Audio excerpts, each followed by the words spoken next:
ಕುಮಾರಿ ಮಾನಸ ಇವರು ವಿದ್ಯಾರ್ಥಿನಿ ಹಾಗೂ ಕಲಾವಿದೆ. ದೇಶಭಕ್ತಿ ಗೀತೆ, ಸುಂದರವಾದ ನೃತ್ಯ, ಕುಣಿತ, ಭಜನೆ, ಮನೆಯವರೊಂದಿಗಿನ ಅವರ ಒಡನಾಟ ಸುಂದರ ಕಾವ್ಯದಂತಿದೆ.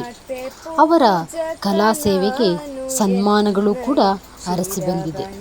ಕಲಾದೇವತೆಯ ಅನುಗ್ರಹ ಸದಾ ಇವರ ಮೇಲಿರಲಿ. ನೃತ್ಯ, ಹಾಡು ಸದಾ ಇವರಿಗೆ ಶ್ರೀರಕ್ಷೆಯಾಗಿರಲಿ.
ಮಾನಸ ಇವರು ಪುಟ್ಟ ಕಲಾವಿದೆ.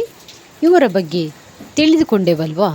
ಇವರ ಬಾಳು ಬಂಗಾರವಾಗಲಿ ಎನ್ನುತ್ತಾ ಮುಂದಿನ ವಿಡಿಯೋದಲ್ಲಿ ನಾವು ನೀವು ಭೇಟಿಯಾಗೋಣ.